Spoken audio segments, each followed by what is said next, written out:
Good evening again, and welcome to Wednesday night.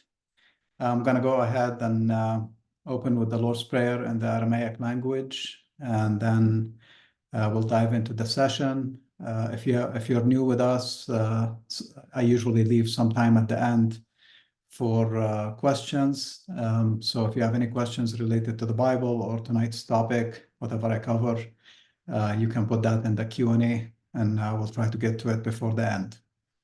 Last week we did a lot of basically the whole session was almost Q&A. So my list of Q&A is clear, though I do have a couple comments that came from the internet that I might address towards the end. So with that said, please take a deep breath, get comfortable, and be with me as I do the Lord's Prayer the way Jesus spoke it over 2,000 years ago. أعوند وشمية نتقداش شماخ تأتي ملكوتاخ نهوي صوينخ يكند وشمية أبرآ حولان لحمة سنقان يومنا وأشوق لان حوبين يكند أبحنان شوق لحيوين لا تعلن لأنسيونا إلا قصا من بيشة مثول دي لاخي ملكوثة حي لو تشبحته العالم عالمين.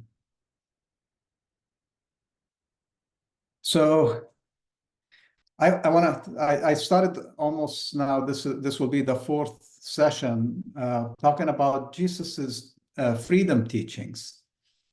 And continuing with that theme, and I'm using the gospel according to St. Mark, as well as jumping around the other gospels, to kind of show you how he was building. As I said in the first session, that the Gospel of Mark, what I like, one of the things I like about it, is that it dives straight into Jesus's ministry. It doesn't have the birth story. It doesn't have the genealogy, which Matthew and Luke, the Gospels, have those as part of the Gospel. So Mark dives right in before those things were added later. So that's one of the reasons. And a lot of scholars, especially in the West, believe that Mark was the first Gospel.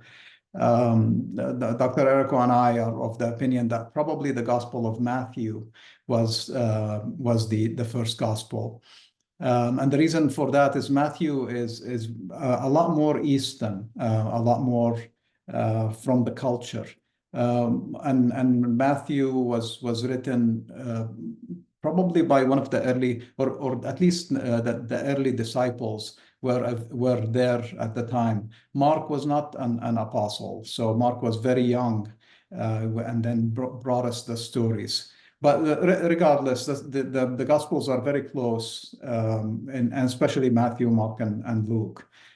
So with that said, I'll continue with Jesus's freedom teachings. Now, the stuff that I covered the first couple of weeks was really core components of how he was setting us as individuals free. So that was but the kingdom, for it to manifest, it needs the community. So that if you think about it, if you're totally can free yourself up from whatever holds you back, think of it that way. Money troubles, relationship troubles, family troubles, health problems, and those are the things that I covered in the first couple of weeks. And nationality, affiliation with a specific gender, affiliation with a specific skin color, or anything that limits you. Jesus took basically a chisel and a hammer and started chipping at it from the beginning of his ministry. He wanted this movement to be based on pure humanity, the original form of us before we get corrupt with what society puts on us. And you'll see now when we are basically around chapter 9 and 10 is what I'm going to cover today. You'll see how even within his own group, okay, so he started laying the foundation of those teachings, but then now he's starting to deal with things that are a bit more like, I have a problem with. So he takes that pure form of ours, and then he starts tackling some specific problems. So, but then ultimately, the thought that I want you to have as you're reading Jesus and listening to his teachings is that he wanted the individuals to get freed up from their problems completely, especially from fear. Okay, so fear is a big factor in our life, and it creeps up in so many ways: financial insecurity, emotional insecurity, fear of authority, fear from the government, fear from the enemy, fear from other religion. So we look at it as they're different and I don't like them, or they have control over me. And Jesus really wanted us to realize that we are born free, and we need to get rid of that. Now, as free individuals, we can start developing our talents and our ability to collaborate without those barriers of other religion, other skin color, ethnicity, other belief system, other profession, working for a different business. See, all these things are boundaries that we slowly build up. When we are little children, we don't have those boundaries. And go to any I'd say even preschool, because nowadays even at early school, things start dividing and shaping up, and then we start grouping in groups and out groups, and that continues to develop. And in the house, the concepts that you are not familiar with when you're a kid, they start creeping into your psyche, and you start, if you're raised in a nationalistic home, whatever nationality you're from, you start picking up that, the flag, we salute. You go to the baseball game, and I'm talking about like the US. When the national anthem is played. In most countries, national anthems are not played in the beginning of a weekly game. We have like 9, 10 baseball games every day. So it's not a big deal, but we make a big deal out of it. And when that happens, everybody stands, and everybody who wears a hat takes the hat off. And if you don't, you get dirty looks. So imagine yourself as a 3-year-old or a 4-year-old. You're seeing this, you're observing that. You can't make sense of it initially, but that pride, that routine starts building in you. And then before you know it, you're taking your hat off, and you're looking badly at the person who's not taking the hat off. And then, mom or dad might, or uncle or whoever is taking you to the game might explain that, oh, they might be from a different country, so this is not their flag. We have to respect our flag. So you might even start developing, oh, different countries, what is that? And so forth and so forth. And then it becomes this, belief, this, you start identifying with that. So Jesus, working with, and he had the perfect opportunity, because his community now was a mixed community. It wasn't as pure as like Moses's community, or the different, like David and Solomon. They built fence around their kingdom, and everybody outside that fence was basically, and most likely an enemy, somebody not to trust. In Jesus's time, they were all under Roman rule, and the neighbor on this side and the neighbor on that side could be from different ethnicity, from different, they could be Roman citizens, they could be Jewish. Religious boundaries also start, being introduced to you from a very early age as well. We have, it's Friday, it's our prayer day. Oh, Saturday, it's their prayer day. Oh, Sunday, it's that my prayer day, and so forth. And then pretty soon you'll be like, we're walking by a church. Why are we going into this one? Oh, they are different type of Christians. So you see how it's very slowly you start identifying, and then it becomes very hard, because that becomes your community. That's what I want to get into, is that becomes your community. So when that is your community, how can you leave it? So here is Jesus coming in to speaking to people who have been already formed. And this is why he picked very, very young men who had a few requirements that Jesus had to work with. One, they had to be Jewish, because he was building on the tradition of Abraham. The Islam wasn't there, so he couldn't go recruit some Muslim kids. And Christianity did not exist. He was the founder. So that's why, everybody was either pagan or was possibly like if you go to what we call Iran today, Persia and so forth, they had a Zoroastrian religion, which was different than the one God religion. So there was no one God religion except for Judaism. And it was splintering as well. You had the Pharisees and you had the Sadducees and you had the Essenes. So they're also starting to, some believed in the temple, some believed in the teachings of the prophets and did not like the temple. So Jesus is dealing with this very dynamic community, very similar to what we have today. We have very dynamic communities. And if you're living in a country like the US or like Canada or like Australia, the countries that are built based on a lot of immigration from different countries, you have that similar dynamic. And you can see all the goods and bad, good things and bad things that come out of that. Now, if you were raised in a country that's, 99% whatever, Nigerians or 99% Libyans or 99% French, okay, which a lot of these countries are no longer like that because of, the world is opening up. But if you live in that, this message becomes kind of like a bit harder to take in, or maybe even a lot easier because they look like you, they go to the same church, they have the same national interests. So it's the dynamics there, and I can't think of a single country that actually is structured that way anymore. So think about now, how do you take people who are living in these communities and you start changing them? You start working with them.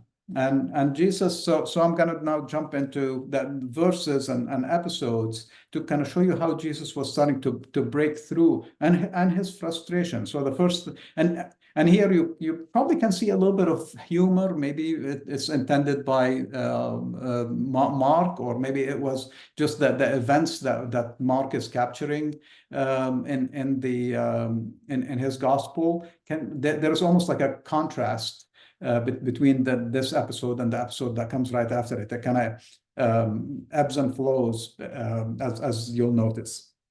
So we're going. I'm getting some questions, so thanks. Keep the questions coming. But I have a lot to say, so we'll try to get to them. So I'm starting with Mark chapter 9, verse 14, and I'm gonna kind of jump around. I remember I told you Mark had a lot of focus on Jesus's healing ministry. So, and when he came to his disciples, he saw a large crowd with them and the scribes debating with them. So Jesus coming out of the last episode, and he's walking and he sees his scribes. Now these are the scribes are arguing or having some kind of kerfuffle is happening with these young disciples. Remember, they're young. Okay, so he shows up. He's their Malpana, their teacher. He's their rabbi, and he comes and goes like, "What's going on? What's happening?" So and immediately all the people saw him and were greatly surprised. So they were picking on the disciples, and they ran to greet him. So here comes the big guy, the main guy, and he asked the scribes, "What do you debate with them? Why are you picking on them?" One of the multitude answered. So somebody like yelling. Imagine they don't want to identify themselves. They don't want to be in the middle of that. Answers, "Teacher, I brought my son to you, for he has a spirit of dumbness." So he has a mental issue, and so he brought him, and whenever it seizes him, it troubles him, and he foams and gnashes. He has seizures, gnashes his teeth and faints. And I asked your disciples to cast it out, but they couldn't. So that's the problem. Jesus has been working with them on how to heal. Okay, they were fishermen. So he's bringing that healing energy into showing them the healing power and teaching them how to heal. And I haven't really, not recently, I haven't jumped into like how Jesus's healing episodes work. So I might cover some of them today, or maybe in the next few times, unless Rabbi Eriko decides to do it before I do. But so now there is a problem, right? You're the new movement, and you supposedly can heal. All of you can heal, but your disciples did not know how to deal with this problem. So he immediately, and Jesus answered and said to them, "O faithless generation, how long shall I be with you? And how long shall I preach to you? Bring him to me." So he basically he gets frustrated. I've shown you how to do this, and you don't know how to do it. So now, whether the faithless is all of the people who are there, or he's pointing at the disciples who stumbled, but you'll see that he picks them up again. And they brought the boy. So I'm not going to go into the episode of healing. So he deals with it. He rebukes it. He gets the boy to calm down, and the whatever was troubling him and making him have the seizure kind of leaves him, but I think temporarily, because later Jesus, the boy goes down, then Jesus took him by the hand and lifted him up, because he almost fainted, and then he came to, and Jesus lifted him up. And when Jesus entered the house, his disciples asked him privately, "Why could we not cast it out?" So the disciples had a very valid question. It's like, what did we miss from your teaching that caused us to stumble? And so what he told them is, he said to them, "This kind cannot be cast out by anything except by fasting and prayer." Now he didn't have time to work with the kid and his family. He probably sat with the father and said, "Okay, this is what you have to do moving forward. Fasting and prayer, meaning you need to keep the kid calm, you need to center him spiritually, but also you need to watch out for the types of food, amount of foods he takes. You have to cut out food for longer periods of time for this condition to be healed." So but the disciples have not had that, and an illness like that, today we call these chronic conditions or something. It's not a magic trick to heal them. So Jesus had a very good understanding of different illnesses. As a rabbi, that was part of his training, part of his observation. To get to be a healer, you had to spend a lot of time with other healers and understand the different illnesses. And that's why we don't see like a formula where Jesus was like, an ear, nose, and throat specialist like we have today, and you only went to him with those problems. He dealt with mental illness. He dealt with some physical illness, the woman that was bleeding, the people who were struggling with vision issues. So he had different ways to deal with each one of them. And ultimately, it requires faith from either the person who needs healing. Now, in the case of children, they had the healing ability, but sometimes Jesus used the parent or somebody close to them to bring that healing. So I'll stop at explaining healing for now, but that's ultimately. So he was teaching them. Now, moving forward, and when they went out from thence, they passed through Galilee, and he did not want any man to know about him. So he was keeping a low profile. For he taught his disciples and said to them, "The Son of Man." So this episode is about, he's telling them, I'm going to leave you at some point. Okay, I probably will get, he's predicting now. And we know these Gospels were written after Jesus died. So whether he actually did it or they're preparing us for it when it takes place, but he tells them that I'm going to die and rise in 3 days, but I will leave you. And you need to basically learn these things so you're on your own, and you can't do these things without me being with you. And then he moves on. And so this is the episode, as I told you. So here they are. They stumbled. They couldn't heal. They're still learning. He's frustrated with them. And they came to Capernaum. And when they entered the house, he asked them, what were you reasoning among yourselves on the road? So what happened here is Jesus is walking, and he probably they dropped back away from him a little bit, and they were having a discussion. And he wanted to know, what were you speaking about? So imagine this. I mean, that tells you, young people and their thinking. And but they kept silent. They didn't want to tell him. For on the road, they had argued with one another as to who was the greatest of them. So here they stumble, they can't heal the kid.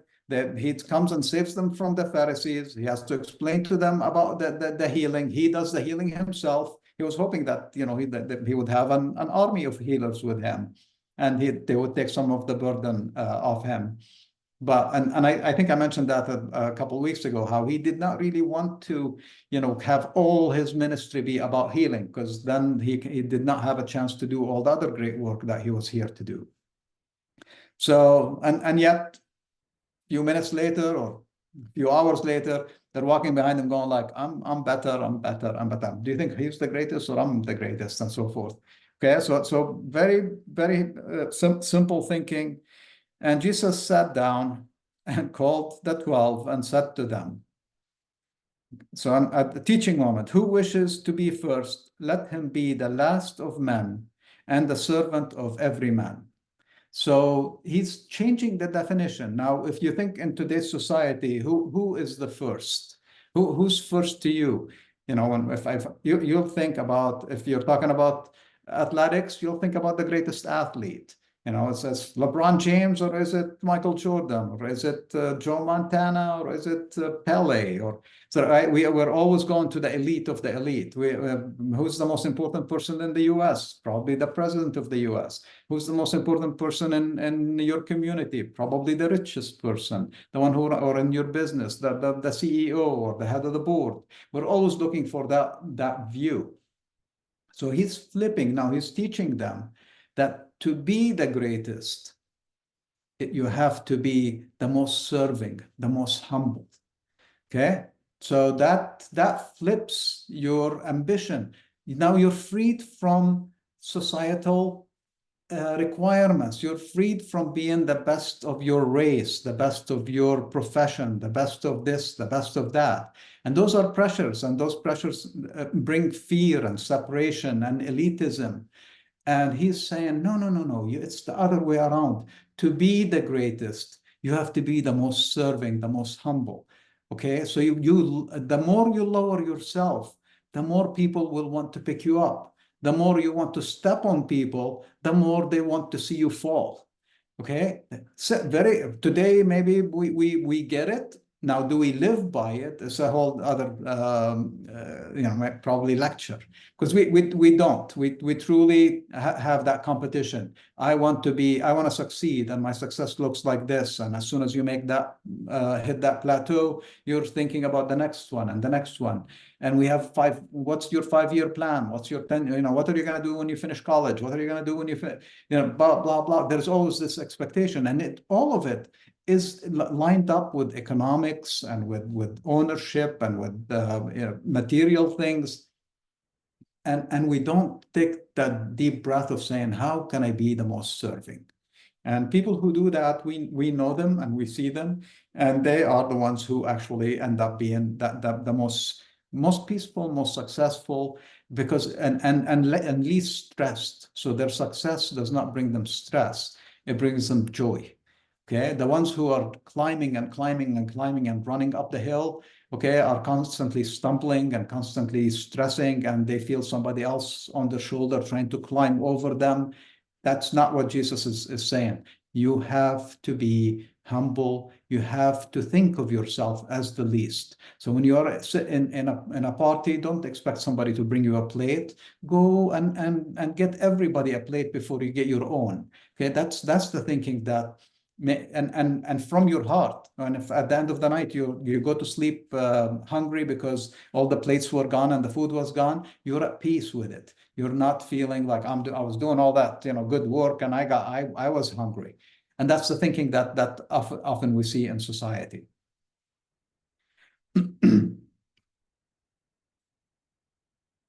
So So you will see, that episode, servant of every man. And he took a little child. So here's another illustration of the little children. And I love what Dr. Eriko did with that last time. And made him to stand in the midst. Then he took him in his arm and said to them, whoever receives a child like this in my name, he receives me. And he who receives me does not receive me.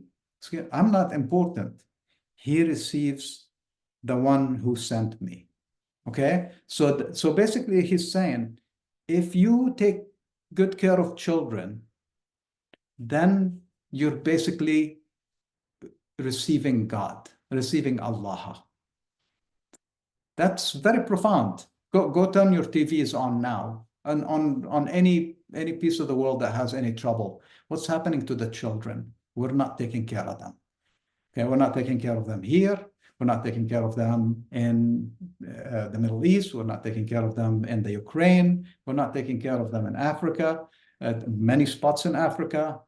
So that's where the rubber meets the road when you talk about Jesus's teachings. It's not theoretical. It's not something that and he put there and we can't execute it. We can do these things and we can rise as a human race together.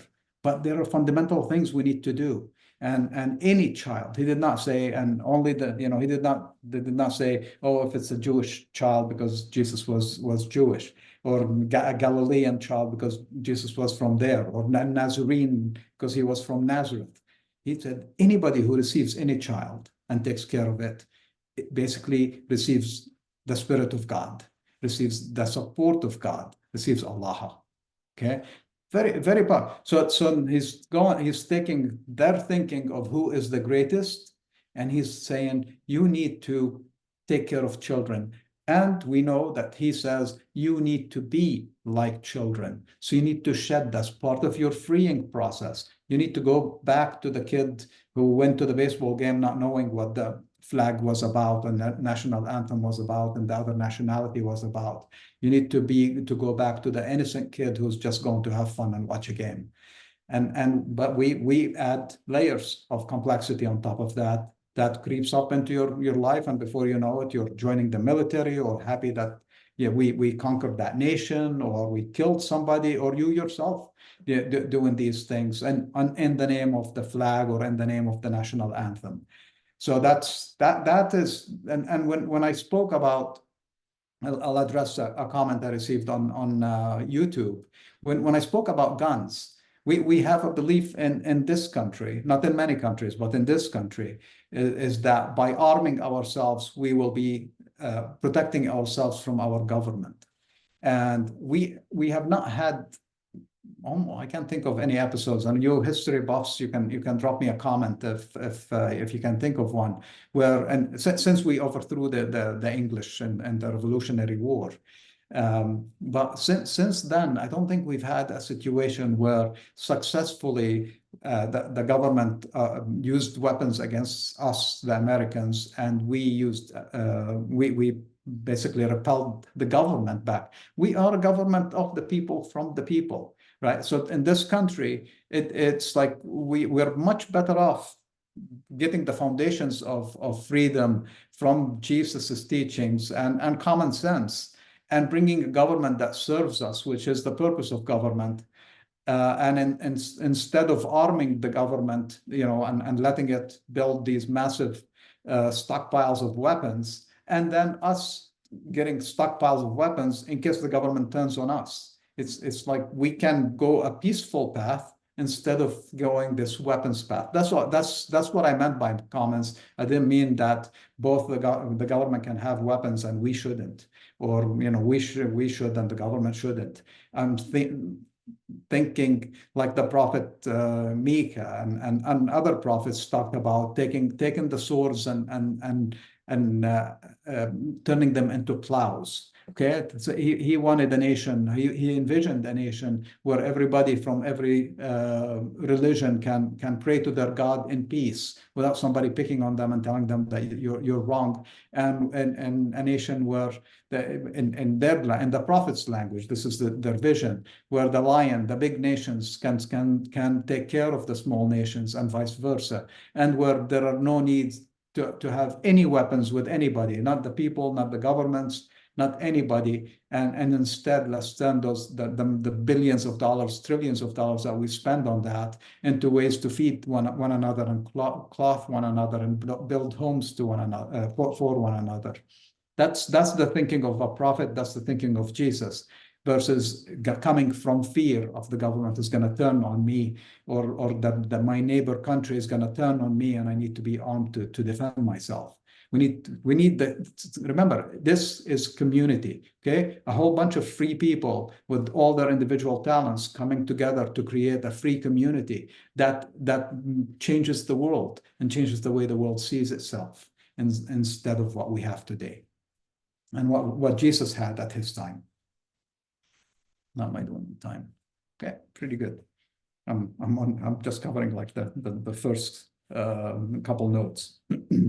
So right after that, right after he's teaching that, what do? Well, John comes to him and he said to him, "Teacher, we saw a man casting out demons in your name, and we forbade him because he did not follow us." So they couldn't do a healing.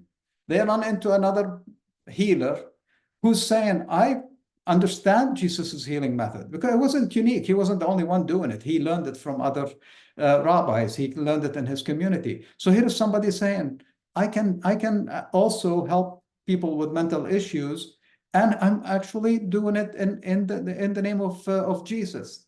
Okay, but he was not part of the club. See, they're thinking, it's the club. Who's the greatest amongst us? We are the disciples. This dude is just doing healings. So what did they do to them? They rebuked him and forbade him to use Jesus's name. Jesus, can you imagine? I can see him like pulling his beard or pulling his hair. Jesus said to them, "Do not forbid him, for there is no man who performs miracles in my name who will hastily speak evil of me." Okay, so if you associate yourself with Jesus and his method and you're healing in that name, you would never go like, but Jesus is a bad guy. Right? So now he's also switching from requiring people to join the club and him bestowing the membership. He didn't have the cross to cross them over like we do today, or to do the sign. But the disciples are developing that, and that's dangerous, right? For him, it was like, you've been with me for it hasn't been a long time, but a few years now, probably, or at least many months. And they're still thinking of hierarchy, who's the greatest. They can't perform the healings. They don't understand the dynamics of it. And now they're rebuking people who are already maybe ahead of them. And that creates a conflict. So, you're not in my club and you're ahead of me and you're using my methods. I don't like that. So he's saying, whoever is not against you, okay, is with you. So even that statement, okay, it's flipping things instead of, because the mentality, the tribal mentality that he was dealing with, and I'm taking you back to the Near Eastern culture now. Tribal mentality tells you that if they're not in your family, in your tribe, from your bloodline, they are the outsiders. Okay, so they have that mindset. Now he's trying to break that. And he says, if they are doing good work and they're using our brand, let them. They'll never speak against that brand again. Then the odds are they won't. Okay, they're affiliating with it. So another teaching moment. But you see the thinking of the disciples today. You go to a Catholic church or you go to the Vatican and you look up and you see these great big bearded men, bald heads, wise men. That's not what Jesus was dealing with. He was dealing with uneducated, most likely fishermen from Galilee. They're very young, so he's shaping them, and thank goodness that they absorbed it. Okay, and that episode that I told you about, that I skipped over very quickly, about his death, is they got scared, and they needed those few days for these things to sink in, these teachings that he gave them while he was with them, to sink in, and then they woke up. And what's the first thing they did when they woke up? I'm jumping to the book of Acts, and you'll have to read it unless I cover it like next time.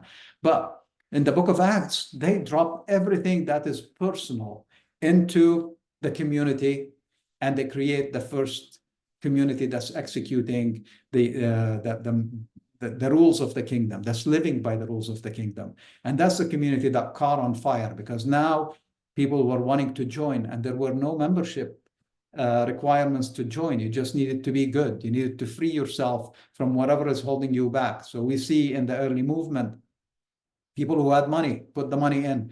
People who had food put the food in. When people who had clothes, they put the clothes in. People who had homes, they opened their homes.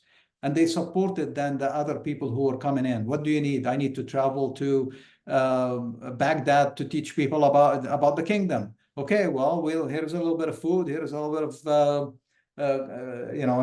dress yourself well, and because it's going to be cold on the way there, or whatever you needed. They supported you as a community, and then you went there with that same mindset, and you came in with the idea that I'm going to knock on doors. The ones that open, I'm going to enter. I'm going to stay there, like Jesus taught me. Or the ones who close the door, I'm going to shake the dust off my feet. I'm not going to curse them. I'm not going to do anything, because eventually they'll come around, most likely. And I'm going to go to the next door. I'm going to knock the door. See, so he was in a very practical way starting to kind of lay the ground for that early movement that for 300 years or so dominated the old world, all the way to India and all the way to China and into Europe and into the North Africa. We don't think of those areas as Christian, but they were Christian. They became followers of Jesus of Nazareth and his methods. They did not need a label of Jewish, because they removed the requirements that were put on the tribes that were representing the Jewish religion at the time. They opened it up. They removed the requirements on food restrictions, even circumcision. They said, no, it's not important to circumcise. We don't need to know your nationality. We don't need to know that you're circumcised or not. Everybody's in. That's a big, massive shift. 2,000 years ago, it's the same massive shift that we need today. We need to stop looking at people based on their skin color, their passport color, their flag color, their uniform color, the logo on their uniform. All these things are barriers that our very, very, very smart brains tend to kind of like separate us from them as soon as we see it. Okay, I'm a University of Arizona. If you live in Arizona, I'm a University of Arizona graduate. When I see a Sun Devil walk by, or a license plate of a Sun Devil or something, my brain wants to go like, I don't like them, but I do, and I go like, hey, good for you. Or did you watch that game? Or man, kudos to you beating us in football, and little banter and things like that. Those things are good if you really truly feel that way. But if I see other people on the other side who might be flipping me off and telling me to go back to Tucson or whatever. So that's what Jesus is working with, and it creeps up on us so quickly and so easily, and our brains are fantastic, and they're getting better because of social media now. That they're processing so much faster. I was speaking with one of my relatives about how 20 years ago, working in a factory, you had a clipboard and you wrote down things. Now the new environment, they're looking at a computer that has 1 million data points to make decisions, and that's the kind of brain that's developing now. It's very fast. It can get things very quickly. It can probably attention is not as good as it used to be because there's so much data coming at us. But those are the things that we need to start working with today and with your kids and so forth to kind of be able to filter out what's important and what's not important, what's aligned with goodness and what's not aligned with goodness. So we have a lot of work to do. We always have a lot of work to do. But fundamentally, we need to create a community that doesn't even put bad things onto social media. They don't put lies on social media. They don't put bad news constantly to make us afraid in our community. But we don't see that because fear, remember I said fear is a very, very big part of our day-to-day existence. And it's abused by authority, it's abused by big companies, it's abused. And none of these authorities and big companies are these computer systems. They're people. But there are people who have not woken up yet to say, I am not going to be a part of a company. Just like I said a couple of weeks ago, I'm not going to, go apply for a job to go make bombs or make the ignition thing for a bomb or make a chip that goes into a bomb. Imagine how we can starve these bad things out of our lives and let the businesses that thrive that way. We're happy today. I've been around long enough to see how a community, when somebody like TikTok or Lockheed or Boeing or any of the Raytheon, and I'm mentioning some big names in the US, and I know there are many of them in other countries, where when they come to a community, the community bend backwards to win them over, not thinking about what am I bringing into my community? Am I bringing an ethical company? Am I bringing a company that will take care of children like Jesus told me I need to do? Or am I bringing a company that has absolutely no problem creating a 600-pound bomb to drop on children, as long as they're somewhere else, different color, different religion, different whatever? Okay, it's a good job. It pays well. I can get a bigger home. I can get a faster car. We need that thinking to change. And I'm not speaking politically. I'm speaking as a human being, and it hurts me. And it hurts me because the same types of guns are used by the other side too. So I'm not condemning one side versus the other. That the thinking needs to be changed. And this is, I'm talking about Russia, Ukraine. I'm talking about what we call Hamas versus the Israeli government. It's no longer, and it's becoming very clear, it's no longer a Jewish-Palestinian issue. It's a political issue. It's an economic issue. It's a much bigger issue. It's no longer, the US now is no longer an inactive participant in a lot of these conflicts. That's part of the power of social media. That's part of the power of the news. They're bringing us information that it used to be buried and not in front of us. Now we are seeing it, and some of us get numb after a while. It's unfortunate because we are, again, our brains want something else to stimulate them, and there is always a new topic, and that's risky because then that's when bad things start happening. When these conflicts are extended year over year over year over year.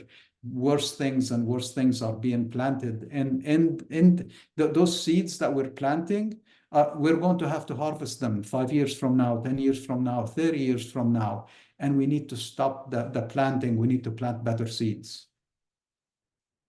Now I'm speaking like a Near Easterner. Okay, so I almost skipped over this, but I wanted to talk about it a little bit. In chapter 10, when he opens up, actually before I go into that, he talks about taking care of the children, and then he talks about the people who are doing healing and using these powers to do good things. Then he warns us about some things, and it's important to understand that he talks about if your arm offends you or hand offends you, cut it off. You're better off without being without an arm, or if your legs offend you. And some people take that literally. These are idioms. When I said I'm talking like a Near Easterner, because Jesus spoke to that culture, and what he was saying, if you're stealing, stop it, cut it out, don't do it anymore, because first of all, he warned in other parts about how society will take care of you. And in some cultures to this day, and in some countries in the Near East, if you're caught stealing, they chop off your arm with a sword. They cut it off to set an example that stealing is not acceptable in our community. So, but if you even don't do that and get away with it, okay, then he talks about Gehenna, spending your life in Gehenna. And Gehenna is a place of mental torment. So you're always afraid that you're going to be caught and they're going to chop your arm off, okay? Or worse. Same thing, if your legs, your feet are taking you to bad places, stop it, cut it out. He actually says you're better off cutting off your legs so they don't take you to the bad place. And we see that. So he starts warning that people who do good works, enable them, support them, and don't require them to belong to any club or an exclusive group like the apostles wanted or the disciples wanted to do. But know that if you mislead, you use my name and my methods to do bad things, or you behave badly, then you will suffer. And the suffering is not by being barbecued in the afterlife. You won't have a body. And Jesus has many examples where he's talking about the spirit goes back to God. So there is nothing to barbecue per se. But in this life, you will be barbecued daily by your own mind, or if society gets a hold of you, it will do the damage. So he really warns, don't do bad things. Simple, don't do bad things. And that's one of my biggest problems with Jesus, is the simplicity of his message. It's not complex philosophy. It's not written in volumes of explanation of what the kingdom of God is. It brings us back to very basic humanity, very like children. He wants us to be innocent and do things out of innocence instead of out of evilness. So then they ask him about divorce. And the episode in Mark versus Matthew, it gets a bit complicated, and I think I can touch on like why it got complicated. So, and the Pharisees came to him, tempting him and asking. So again, they constantly tried to trap him for him to say something against the law, against Judaism, against the religion of the time. And eventually they caught him on a misunderstanding about being the Son of God, and that put him on the cross. But in the meantime, is it lawful for a man to leave his wife? So, and he said to them, what did Moses command you? And I'll address this also because it's, I was asked a question about if Jesus came to implement or keep the law, then why did he, come at all? Or why did he die on the cross, actually? Because the fundamentalists Christianity today teaches, and actually a lot of Christianity, almost all of Christianity, I can say almost all, not all, teaches that his death on the cross is the whole purpose that Jesus came. And I think the last time I said it, it's like if Jesus was here to die on the cross, why the heck did he spend any time? I will continue to say that. He would have baptized maybe, or maybe even skipped baptism and just walked straight to the cross and said, okay, kill me because I'm going to wipe out everybody's sin. Okay, forget about healing, forget about the children, forget about the meek. None of that is important. Just kill me, and then everything is wiped out. And God will be very happy with sacrificing one of his children. I don't know how we buy into it. I don't know how we even got to it as an ideology and a religious system. But here, what he was coming to do is take us back to take the good teachings that the early Jewish people and that Abraham had put in place, okay, that lifted the state of humanity. See, Abraham did stuff like he moved us away from human sacrifice to animal sacrifice. So it was a step in the right direction, okay? Because the gods of his time demanded that the firstborn gets killed as a sacrifice for those gods. So Abraham did not just jump into like no sacrifice at all. He just said, why don't we replace it? So he made a step forward. Jesus now, a few thousand years later, is trying to continue building on that. Okay, because in the meantime, the religion of his own people that was supposed to be spread all over the world, they were supposed to be the light of the world. The Jewish people had this way, a spiritual new knowledge, that they were supposed to use it to enlighten the world. Instead, they went tribal. Okay, under Moses, it became a religion, and under Moses, it also got smothered. God got hidden. And you had a tribal system of who serves God and who does this and who does that. And then they went into a kingly system under Saul to start, and then then David, and then Solomon. Okay, so they became a nation instead of enlightened people who are spreading the love and knowledge of this Allaha to everybody. So he's trying to take us back to that. And that's why the laws that were being introduced, because they were spiritual law, they were goodness laws. They had no punitive side to them. Don't kill. Then later they added, all you shall be killed. Initially, Moses said, don't kill, and believe in this God, and be good to your parents, and don't swear, don't lie when you swear, or don't lie at all. So it was just good things that we're supposed to do to be decent, good people. And that's the message that should have gone everywhere. Instead, today we can say, hey, lying, if it gets you what you need, and I've been reading a lot of articles recently that lying can get us exactly the kind of reaction and the kind of fear. And nobody check facts. I get a good amount of forwards on daily and weekly basis of stuff that is not true. And all you have to do, the same sources that on social media and the internet and the news, all you have to do is spend a few more minutes and say, is it true that blah, blah, blah said blah?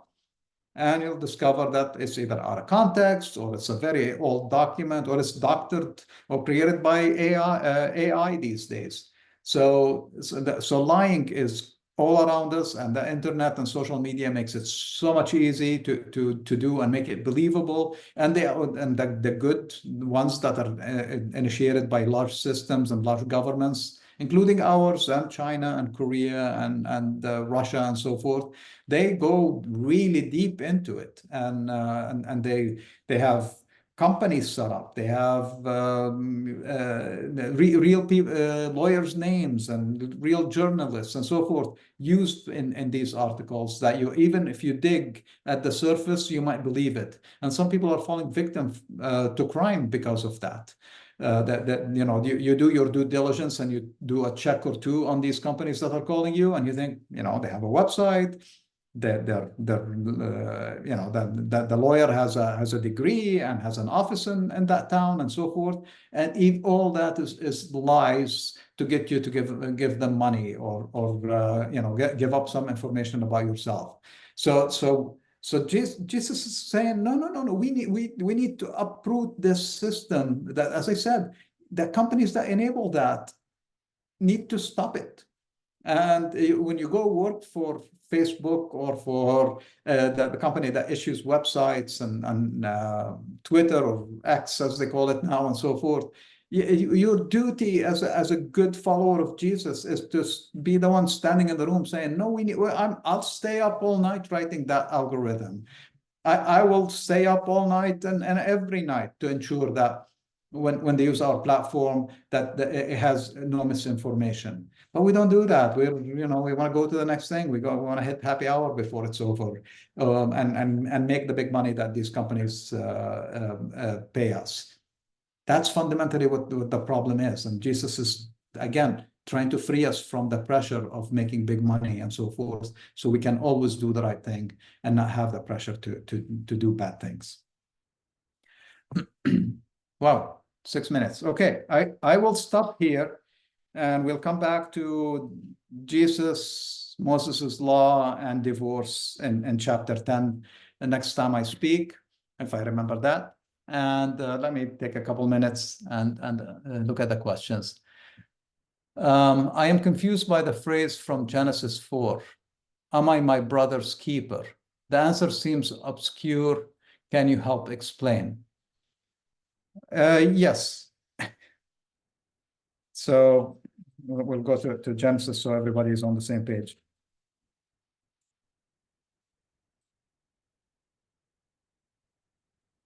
And the episode here is about Cain and Abel. Can you send me the verse real quickly? Because it's ultimately, if I recall correctly, God is asking, where is your brother? And because let me find it.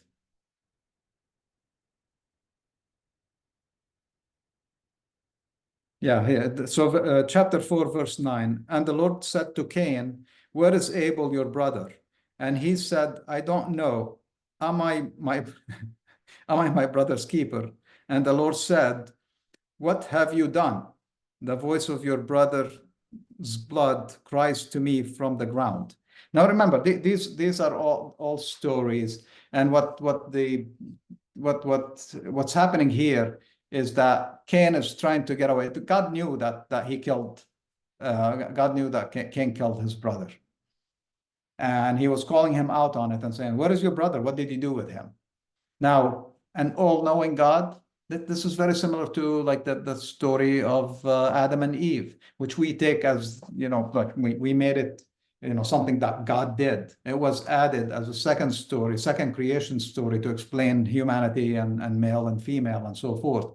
This was another story, and that the essence of this story. So hopefully I'm answering your question. All there is when he said, "Am I my brother's keeper?" He said, "I'm not responsible for my brother. It's I don't know where where he is, what he's doing right now," and basically he was denying or trying to hide from God, the all-knowing God, the omniscient God, the omnipresent God, that I killed my brother.